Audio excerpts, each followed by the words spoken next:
كيفك أبونا؟ ازيك؟ ريفرند ناجي يوسف، مدينة يونكرز بابتست تشيرش. قول لي شو رأيك نرفع العلم الأردني في مدينة يونكرز نيويورك الولايات المتحدة الأمريكية؟ Of course, this is a good celebration for the Jordanian families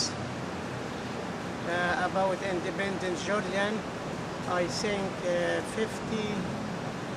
56 years ago. We'll be happy for that.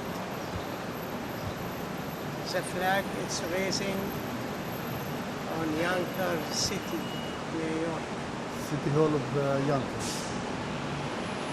Thank you for coming. Thank you very much. Hi, Happy Independence Day. Thank you.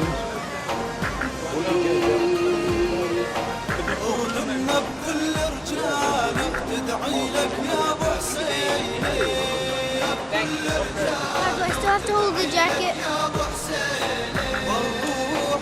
هلا هلا.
Hello, Mr. Mayor. How are you? Happy Independence Day. Thank you. I'm here.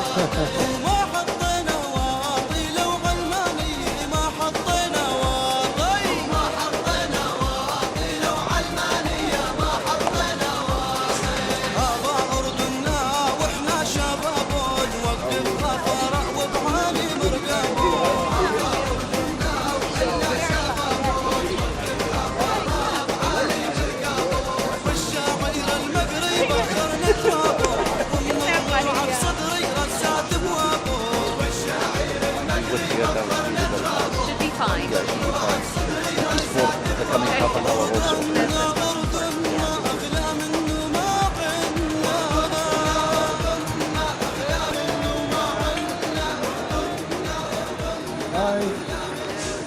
Happy Independence Day, guys. Alexandra in between, huh? That's it. Yeah. So she has protection in the top and the bottom. So Yes, she's lucky. yes. You're the queen of the house.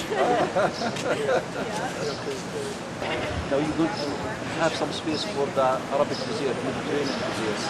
We have upstairs after the ceremony here. We're going to report to have some Middle East. Can I talk to you privately? Like the Go. You want me to eat this? Thank you. You want me to eat this?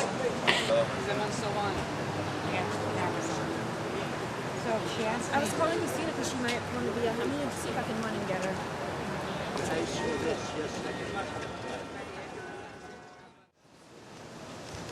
Good afternoon. Assalamu alaikum. On behalf of the Jordanian American Association of New York and the Yonkers Jordanian American and Arab American community, it is indeed a pleasure to get together this afternoon for a very important and very memorable occasion, and that is the raising of the flag of Jordan. And the significance of doing that today is the day that celebrates Jordan independence. And as proud Jordanian Americans in the city of Yonkers, New York, we are very grateful for our presence in the city of Yonkers for some 75 years. 75 years in which Jordanian Americans have been proud citizens and residents of the city of Yonkers. And 75 years in which Jordanian Americans have been business people and professionals and valued education and valued all that is successful in society. And as Jordanian Americans, we are patriotic Americans who respect American democracy, respect the American Constitution, and respect the fact that we are very much a fabric of what makes America great. And as Jordanian Americans, we strive to have our rightful place in society and in government. And it is our goal and mission and motive to honor our Jordanian heritage while at the same time respecting our American values and traditions.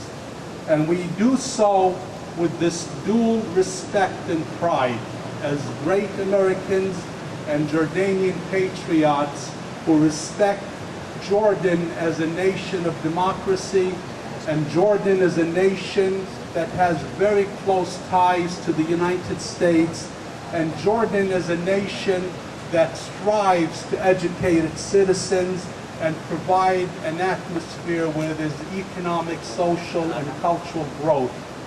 And it gives me great pleasure at this flag-raising ceremony to have with us some very special dignitaries from the community representing the Yonkers and the Long Island community.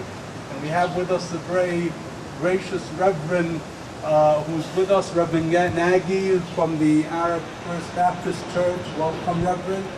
And we represent all the distinct communities of Yonkers. And today, I'd like to hear and give a nice round of applause to a gentleman who serves in the capacity as president of the Jordanian American Association of New York. It is our privilege to have and hear the remarks from our president of the association, Dr. Bassem Zaidan. Thank you, Nader. All right. It's a great day that we are in Yonkers today. It's a beautiful day, and really everybody is happy to have this day, our day for raising of our flag. As a matter of fact, last week I was talking to the mayor office and I was speaking to Jennifer from your office, and she asked me why you are coming from all the way from Long Island to have your celebration in Yonkers. I said, yes, we are coming to Yonkers because we love Yonkers. The Jordanian American love Yonkers. They are working together with other communities, and more important, we love our mayor, Mr. Mike Spano. we are happy to be there for this great day. And before that, I want to take you in history, not more than 3-4 minutes of our Independence Day. And as you know, Jordan is very, very rich in history. And this land of Jordan became Jordan, which forms part of the richly historical Fertile Crescent region, which forms Iraq, Syria, and Palestine, the history of which goes back almost 500,000 years ago and back to 17,000 years before the Christ, where archaeologists have discovered tools such as flint, basalts, hand axes, knives, and scraping implements. In the recent history, the land became Jordan forms part of richly historical fertile region, which began the history of it, which we know about, in about 2000 before Christ, when the Semitic Amorites settled around the valley of Jordan in the area called Akinham. Subsequently, invaders and settlers included Hittites, Egyptians, Israelites, Assyrians, Babylonians, Persians, Greek, Romans, Arab Muslims, Christians, Crusaders, and Mamluk and Ottoman Turks, and Circassians, and finally the British controlled that area. In the early years of the 20th century, King Abdullah I, who was the founder of Jordan Kingdom, first installed the Jordan's borders, which were quite different, as Jordan first took Aqaba from Al-Hijaz, the part of Saudi Arabia, then expanded its boundary in exchange of Saudi Arabia to give us the considerable area of desert, and to get closer to Aqaba, our only port. At the end of the First World War, the territory now comprising Israel, Jordan, West Bank, and Gaza Strip, and Jerusalem was awarded to the United Kingdom, Britain, by the League of Nations as mandate called Palestine Transjordan. In September 1922, as an act of appeasement to the Arabs, the British government presented a memorandum to the League of Nations stating that Transjordan would be excluded from all provisions dealing with the Jewish settlement, and this memorandum was approved on September 25, 1922. With the League's approval, though technically illegal under the terms of mandate, Britain partitioned Palestine at Jordan River and established semi-autonomous Emirate of Transjordan and those territories to the east of the river. The British installed the Hashemite Prince Abdullah I at that time, while continuing administration of a separate Palestine and Transjordan under a common British High Commissioner. The mandate over Transjordan ended in May 22, 1946. On May 25, which is today, in 1946, the country became independent Hashemite Kingdom of Transjordan. The Transjordan was one of the Arab states opposed to the second partition of Palestine in 1947. You remember, Palestine was divided to Christian Palestine, Muslim Palestine, and Jewish Palestine, and opposed the creation of Israel in 1948.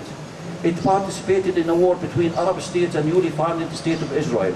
The Armistice Agreement of April 3, 1949, left Jordan in control of the West Bank and provided that Armistice demarcation lines were without prejudice to the future territorial settlements or boundary lines, which has to be settled until today. Unfortunately, we have not really reached that settlement yet. In 1950, the country was renamed the Hashemite Kingdom of Jordan to include officially those portions of Palestine added by the King Abdullah I, while recognizing Jordan administration over the West Bank. The United States and other Western powers at that time, as well as the United Nations, maintained that the position that the ultimate sovereignty was subject to the future agreement. In July 20, 1951, King Abdullah I was shot dead in Jerusalem while visiting Al-Aqsa Mosque. His assassin was apparently concerned that Jordan and Lebanon were discussing a separate peace treaty with Israel. Abdullah's grandson, the late King Hussein, Prince Hussein ibn Talal at that time, was with him, and he was hit too. Abdullah's eldest son, Talal ibn Abdullah, his father, was proclaimed king, but he was deposed in 1952 because of mental illness. His son Hussein, late King Hussein ibn Talal, became the king at his 18th birthday in 1953. He stayed in control of the country almost 47 years until he died in this country in 1999 of leukemia and lymphoma.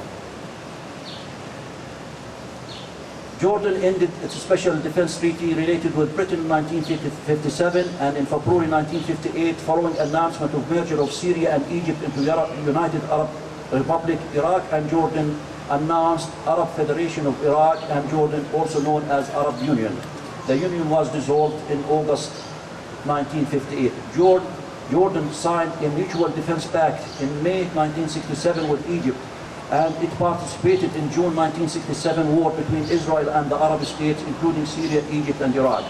During that war, Israel regained control over the West Bank and East